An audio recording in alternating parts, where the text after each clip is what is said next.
La vidéo qui suit tente à vous démontrer l'utilisation du tableau de statistiques de la brebis que vous voyez sur les fiches en bas à gauche. Alors, ce tableau montre la première année d'agnelage ainsi que les poids moyens pour chacun, les GMQ, nombre né, nombre élevé, etc., ainsi que la date du dernier agnelage.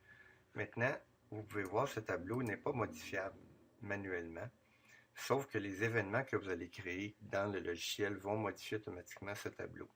Le premier événement, c'est l'agnelage. Alors, pour la brebis en question, la 3649, on va lui faire un agnelage de 3 agneaux.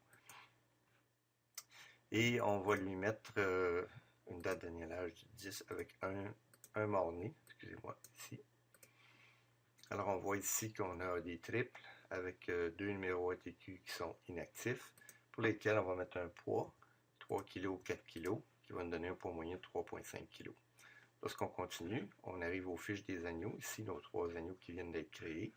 En retournant à la mer, on voit maintenant qu'on a eu un agnelage ici, le troisième en date du 11 novembre, 3,5 kg en moyenne, 3 agneaux nés et 2 agneaux élevés.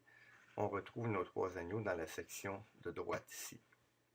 Maintenant, supposons qu'on a un agneau qui décède avant le 21e jour, alors ça va affecter les données d'agnelage. Ici, on va aller chercher l'agneau 81-86 et lui, on va le faire décéder en date du 15 novembre.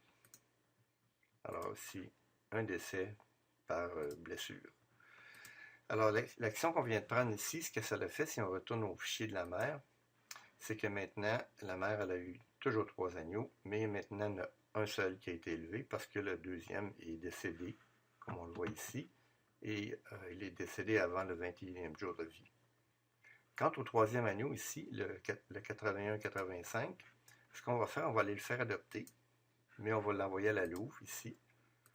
Alors on voit que l'agneau vient d'être adopté par la louve, il est rendu dans le parc de la louve, sa mère c'est la louve, et sa mère naturelle ici, il y a une note qui s'est inscrite automatiquement, c'est la 3649. Alors si on retourne au cheptel et on va trouver la 3649, on voit que maintenant, elle a eu 3 agneaux, aucun n'a été élevé. Si on regarde à droite, dans le tableau des agneaux, on ne trouve plus que 2 agneaux. Alors, on serait en droit de se poser la question, notre troisième agneau, il est rendu où? Alors, quand on ne sait pas qu'est-ce qui était devenu nos agneaux, il y a un petit truc ici, c'est qu'on s'en va sur la colonne de nombre élevé et on clique sur le nombre élevé, et puis le nombre né, excusez, et ça va nous donner où sont rendus nos agneaux. Alors ici, on voit que le 81-85, sa nourrice, c'est la louve, donc sa mère qui l'élève dans le moment, c'est la louve, ou la bouteille, là, si on veut, et les 2 autres, mais il y en a un qui est décédé et l'autre est mort-né. Alors c'est un moyen de retrouver où sont rendus nos agneaux. Maintenant, quoi que j'ai dit que le tableau n'est pas modifiable, il y a quand même un bouton ici pour éditer le tableau qui nous permet de rajouter ou d'enlever des agnelages, par exemple si on a des fiches d'ancêtres et qu'on veut compléter le tableau manuellement. Ce qui est important de savoir, ici, premièrement, on peut changer toutes les données, on peut aller modifier, etc. Mais si on ajoute ou on retire des agnelages, il faut s'assurer que le chiffre dans le carré vert ici du grand rectangle bleu correspond au nombre d'agnelages qu'il y a eu.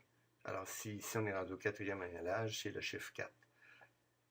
Le logiciel, normalement, va mettre automatiquement ce nombre-là à jour. Par contre, si vous le faites manuellement, vous devez manuellement rentrer la bonne donnée. Lorsque c'est terminé, vous n'avez qu'à cliquer sur le bouton « Terminer ». Et voilà, c'était l'utilisation du tableau de statistiques de la brebis.